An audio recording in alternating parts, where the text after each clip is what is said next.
Previously on the channel, I did a teardown of this 17-year-old Intel Mac Pro. I showed off all of the hardware inside and did a bit of a tour, got it cleaned out, got it repasted and rebuilt, and fired it up for the first time in years. And straight off the back of that video, I told myself that I was going to put this one to one side for a while, stick it on a shelf and have a think about what I wanted to do with this machine longer term.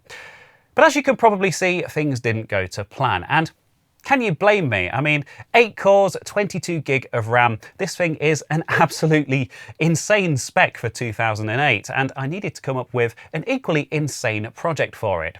Now, if you remember, quite recently I installed Windows 11 on a 20-year-old Pentium 4 system, so I thought this might be a good candidate for something similar, and it turns out that despite the fact that it was a huge pain to get installed and running on here, it's actually a brilliant Windows 11 machine. So from that point, I thought, well, what do you do with a 17-year-old Mac running the very latest Microsoft operating system? Well, I mean, you play DOS games on it, of course. First up, I need some installation media for Windows 11, and that's going to come in the form of a USB stick. So this is a process that I've been fiddling with for the past few days, trying to get this workflow as streamlined and easy as possible. So this is just a bog standard USB 3 stick. It doesn't really matter which one you use. I think it does need to be at least 8 gigabytes though, maybe 16 plus just to be on the safe side. And I'm going to be using a tool called Rufus, which I'll just fire up here. And of course, this will be linked down in the description as well. So we need to select our disk image. And in this case, I'm using Windows 11 23H2, which is actually the previous release. The current one is 24H2. And I have been experimenting with that, and I just couldn't get it to work. The installer is different. Microsoft changed the installer at some point, and it just freezes partway through the installation process and just goes into a boot loop. But 23H2 is still current. It's still supported, still gets security updates, and hopefully we can upgrade it to 24 at some point in the future. But for now, we're just interested in getting a working and current and supported copy of Windows 11 on this ancient Intel Mac Pro. So we do need to change a few of the settings in here. So if we just change GPT to MBR. Now the Mac Pro does support UEFI, but it's a slightly kind of non-standard implementation. It was quite an early implementation based on my understanding, and it's not really 100% compatible. So you do have to install this in MBR mode. And there are a few caveats with that, but nothing that's really kind of going to affect our day-to-day use of this system. So this is perfectly fine. Just check that this is set to BIOS. And then we'll just go down here. No need to change any of these other settings here, so just click on Start. And because this is a Windows 11 image, Rufus detects that, and it has some built-in tools for kind of bypassing some of Microsoft's limitations built into Windows 11, if you like. So we can just leave all of these enabled, remove the requirement for 4 gig of RAM, Secure Boot, and TPM 2.0. We do have more than 4 gig of RAM, but we don't have these other things. The online account, all that stuff, I don't really need any of that. Regional options, of course, I'm using UK English here, and of course we don't want data collection or device encryption. So just click on OK. This is just telling us that the UEFI bootloader has been revoked. This is just a slightly older image, but really not a problem. So I'll just click on OK, and then we click on Yes. Yes again. There we go. And this will wipe the USB drive. So yeah, you need something that you don't mind wiping, of course, because this is just going to replace the entire contents of the drive with this installation image and the modifications that it needs to make it work. And hopefully this shouldn't take too long. But first, a quick word about this channel's sponsor, PCBWay.com. PCBWay is a PCB fabrication service that has been providing PCBs to this community for over 10 years now. And in that time, they've built up quite the reputation for fast turnaround times and high quality. But did you know that they now also provide additional complementary services, such as 3D printing, injection molding, and CNC machining? Well, if any of those are a requirement for your next project, please do check out their link in the description below. And a big thanks once again to PCBWay for supporting the channel. Now, back to the video. Next up, there are some hardware changes that I want to make to this machine just to make our life a little bit easier. There's nothing that's really entirely necessary. Stuff like the Bluetooth and the onboard Wi-Fi, the audio, everything else works perfectly fine in Windows 11 without needing to replace anything, so that is fantastic.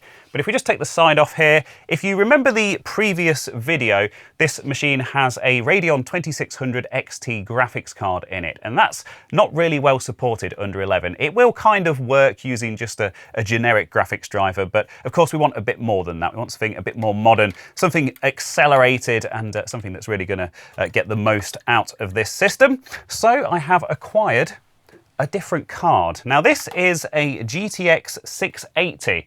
And this is actually fairly modern by this machine's standards. So this supports stuff like DirectX 12 and all of the rest of it. And it is compatible with the Intel Mac Pro, this very early generation of Intel Mac Pro. This is an Apple version of this card with the Apple firmware on it as well. So it's just a straight swap for this. But of course, this does require external power. And we have these two external power connectors here.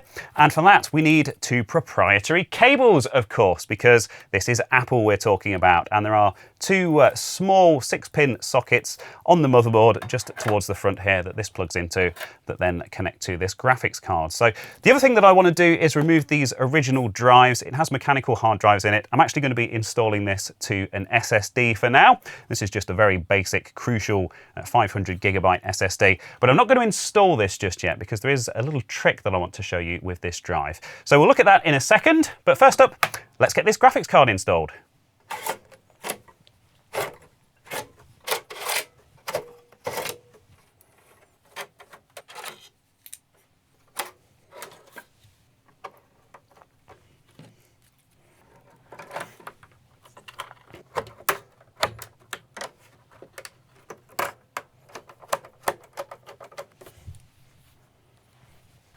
Okay, back to our Windows laptop here, and the USB installation media has finished writing successfully, so that's all ready to go. And we also have our SSD here, which, as previously mentioned, I'm not quite ready to stick into the Mac yet because I have another trick to show to you. And that trick involves this very laptop. So what we're going to do is we're going to flip it over and we're going to take it apart and we're going to install this SSD temporarily in here. And I will explain why in a moment.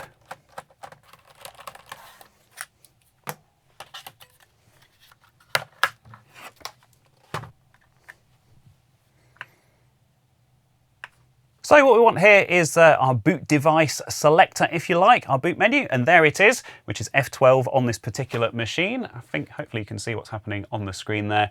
So we have legacy boot options here. Now, if you see a UEFI option, the stick hasn't written correctly, but in our case, it has, and we want to select this option here, which is for the USB storage device. So if I just select that, it takes a few minutes to get into the installer, so we'll do that straight away.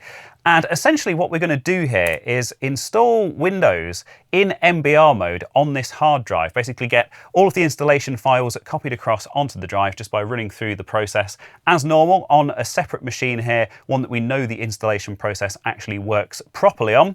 And then when it goes to reboot for the very first time, what we're going to do is take this drive out and put it into the Mac. And the reason for this is because this Windows installer will not run on this Mac, for whatever reason. I know some of them do, but this specific one doesn't. And this is the easiest method that I found to get this to work.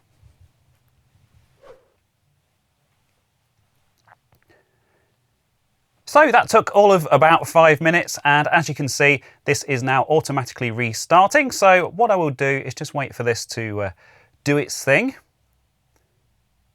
And now the screen's gone off. Just hold down the power button until the power goes off.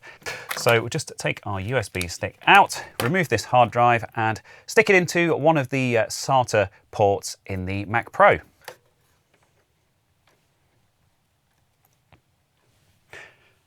And I think we'll just leave that dangling there for now. It'll be fine. So with our hard drive installed, we can now kick off the next step of the installation process. So we just need to hold down the Alt key here, or the Option key if you prefer, if you're a Mac person. This should just take a few seconds and bong. Perfect timing. And hopefully we should see, there we go. So we have the hard drive icon up there on the screen, and we'll just click on this.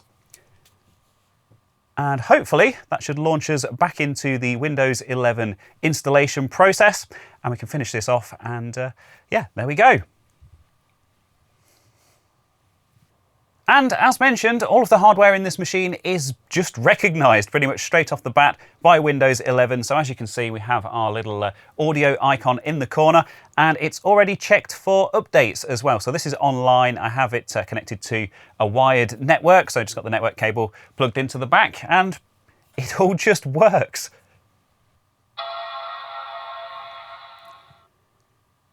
So, of course, one thing that you will find during this installation process is that the machine will restart a few times. That's perfectly natural. That's perfectly normal for any Windows installation. And you will find yourself having to hold down Alt every single time. But there is a trick here. So what we can do is we can hold down Control. And as you can see, the icon changes. And then we just click on that. And that means that that becomes the default boot option in future. So every time this reboots in the future, it will automatically boot into that Windows installation. And here we are at the desktop, all up and running, just your bog standard Windows 11. Now, of course, it's going to carry on downloading and installing some drivers and things in the background, including that NVIDIA driver for this graphics card. So we will get full hardware acceleration with this graphics card under Windows 11. Just need to make sure that it finds the correct drivers for that and the NVIDIA control panel and everything else. But that's pretty much all that we need to install. A little longer than a few minutes later. And here we are, as predicted. So that's Windows fully up to date. We have those graphics drivers installed as well. No input at all, really, on my part. I just kind of sat here and watched everything happen in the background. Of course, a couple of reboots, as to be expected with Windows. But yeah, now we are in a position to start actually installing stuff on this system. And the very first step that I always take with Windows 11 is to de-bloat it, of course, which is to run a script which removes all of the background cruft and the Copilot AI stuff, some of the telemetry stuff and pre-installed apps and things like that. So I won't go into too much detail about what this is or how it works, but I will link to it down in the description if you're interested in running it on your own system. And that means that we are now finally in a position to be able to install eXoDOS, that wonderful collection of old DOS games. But the trouble is we're going to need some serious storage. All right, I use that 500 gig SSD to install Windows, and there is a bit of space left on that. And indeed, there is a version of eXoDOS that basically grabs the games on demand as and when you run them. But I want everything installed on here. I want this to be offline, I want it to be self-contained, and most importantly, I want it to be kind of an archive of all of these games as they currently stand. And for that, we are going to need some serious storage. So this is the solution that I have come up with. It's a Sabrent NVMe to PCI Express adapter. And inside this enclosure here, with this lovely built-in heatsink, is a 1 terabyte Kingston NVMe drive. Now, not only will this add a lot of extra storage, but I also benchmarked this. And as you can see from the screenshots here, this is over 5 times as fast as that SSD that we've just added to the system. Now, you're probably sat there thinking, but Reese, why didn't you install Windows on this thing if it is that much faster? I mean, surely it would make a massive difference to the performance of the machine. And you would be absolutely right, of course. But the trouble is, the firmware in these old Macs doesn't support booting from PCI Express drives. So we need to boot from a standard SATA drive, and then we can use this for storage once Windows is up and running. And yes, all right, I don't really need this kind of performance just for DOS games. But hey, you have to admit, it is a very cool toy to have. So eXoDOS itself is distributed in the form of torrents. So we have that full release, the 638 gigabyte bad boy, which is the one that I'm going to install on this NVMe drive. There's a light release, which I mentioned before, which is 5 gigabytes, and that actually downloads and installs the games on demand if you don't have the space or the bandwidth for it. And there's also a media add-on pack, which I should say isn't required to actually run the games. It's a load of supplementary material, magazines and video documentaries and stuff like that from back in the day. It's a really interesting collection. So we're going to need a torrent client. Now, in my case, I use Transmission. It's very lightweight, it's open source, it's a really great project, and it just works. So what I'm doing here is downloading the full release to that new NVMe drive along with that media pack, and then I'm just also going to download the light release to the internal SSD as well, just in case there are any problems with the full release. I don't foresee any problems, but I'm going to have to leave this thing on all night downloading stuff anyway, so I may as well just grab everything. Usually you would only need the full release or the light release, and like I say, if you're interested in that supplementary material and all of the historical stuff, definitely grab the media pack as well.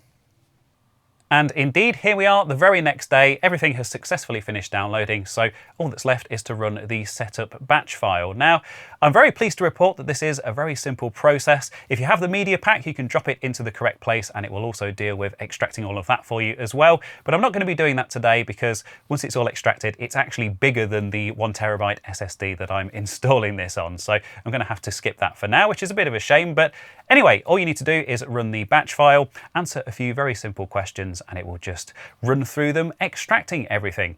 Now, one thing that I should mention is that I did get an error relating to a missing DLL file called vcredist140.dll. Unfortunately, I didn't capture that on video, and to be honest, it's probably because this is a very fresh, very raw install of Windows 11. But if you do get that, there is a link down in the description to the Visual C++ redistributable, and you just install that and then it will run perfectly fine.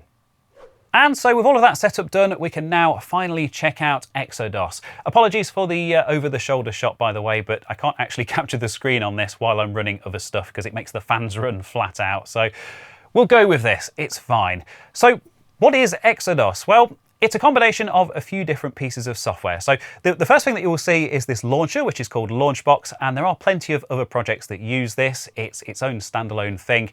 And indeed, this is the free version of Launchbox. There's also a paid version, which adds some quite nifty features, like a full screen mode that's quite similar to Steam's Big Picture mode, if you're familiar with that, and a few other niceties. So well worth supporting that if you do get into eXoDOS in a big way, but of no obligation, of course. And the other kind of major component of eXoDOS is DOSBox, that well-known MS-DOS emulator for various other operating systems.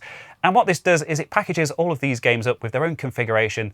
They're all optimized to run as best as they possibly can in their own various different little DOSBox containers. I mean, this thing is genius. But anyway, so we have box art here, and you can scroll through and pick your favorite game based on the art if you want. But what I would recommend, particularly on a slower system like this, if you have the full collection and everything else installed, it's perhaps a little bit sluggish. It probably gets better the more you use it, and it caches stuff. But we have this list view here. So you can scroll through and you can find the games by name or release date or whatever else. And indeed, on that note, there is an excellent filtering system here. So you can add stuff to your favorites list. You can filter by genre, max number of players, whether it's multiplayer or single player. And indeed, you can sort by rating. You are asked during the installation process whether you want to show the adult games, by the way. And of course I have, because we're all adults here. And then we have, of course, we have a category drop down here as well. So yeah, you can sort by those as well. But perhaps the most useful thing is the search box here. So if we just type in one of my favorite DOS games of all time, Jazz Jackrabbit, and we'll fire this up. So this is literally just running the DOS version of the game in that DOSBox container, like I said, so exactly the same as it would be on a DOS machine. This has started up Windows, but literally just Alt-Enter to go full screen, as you always would. And yeah, we can choose Sound Blaster or Gravis Ultrasound. Now, I will say the sound isn't very loud on this machine, and apparently it's quite a well-known thing with Windows 11 and older audio hardware. I have no idea. It's not something that I managed to get resolved in time, but if you listen very carefully, it is working. So we can just go into the game. It runs full screen here. You are asked a few questions during the installation to do with scaling and that kind of thing, aspect ratio correction, and of course you can set those to your preferences. I have it so it's running in the correct aspect ratio. And yeah, you can just go through and play any DOS game you could possibly think of. I mean, how amazing is this?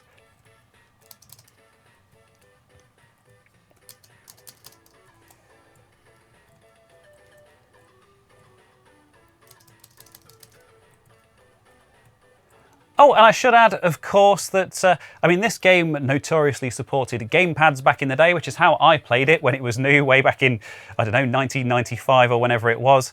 And if you have a joystick or another USB input device, it will work with this. This is just DOSBox, so anything that works in DOSBox also works with eXoDOS. And what is a demo of DOS games without Doom, of course? And I just wanted to show off this little pane on the side with all of the information about the game, because there's just so much detailed information about the vast majority of these games. I mean, you've got different screenshots, you've got information on the developer, the publisher, the release date, of course. It even keeps track of how many times you've started it, how much time you have spent playing that game in total. I mean, this is really comprehensive stuff. It's such a good project. And if I just click on this, I can also demo another aspect of this. This is actually a slightly different version of DOSBox. So this is the Community Edition, apparently. And yeah, essentially eXoDOS uses different customized versions of DOSBox for various different games, depending on what is optimal for that game, and different configurations for each game as well. And not only that, but we have all of our different sound devices in here, and it supports all of those as well. So if you want to know how Doom sounded on a Gravis Ultrasound or a Roland Sound Canvas, you can actually do that from within eXoDOS itself.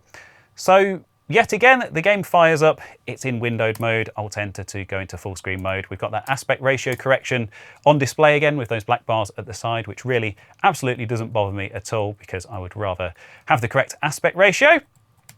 But yeah, it's Doom. I mean, all right, I know there's probably a million different ways to play Doom on a modern system, but there it is. That is eXoDOS, and that is DOSBox, and there's so much stuff that I haven't covered in this video. Do go and check it out yourself, because this is really impressive stuff. So there we have it. Practically every single DOS game ever made running under Windows 11. On a 17-year-old Mac. I mean, I bet that wasn't on your 2025 bingo card, was it? But seriously, eXoDOS is such a fantastic project, and I highly urge you to go and check it out. It's all completely free, and it's just a brilliant thing for game preservation. So my hat is well and truly off to the developers. And of course, as with all of my videos, the links to everything that I've done are down in the description if you want to check it out yourself. But that's all I have for you for this video. So a big thank you, as always, to my supporters on Patreon and Ko-fi, and my YouTube channel members. They get videos ad-free and a little bit early. And all that's left is to say a big thank you to you for watching, and I'll hopefully see you in the next one.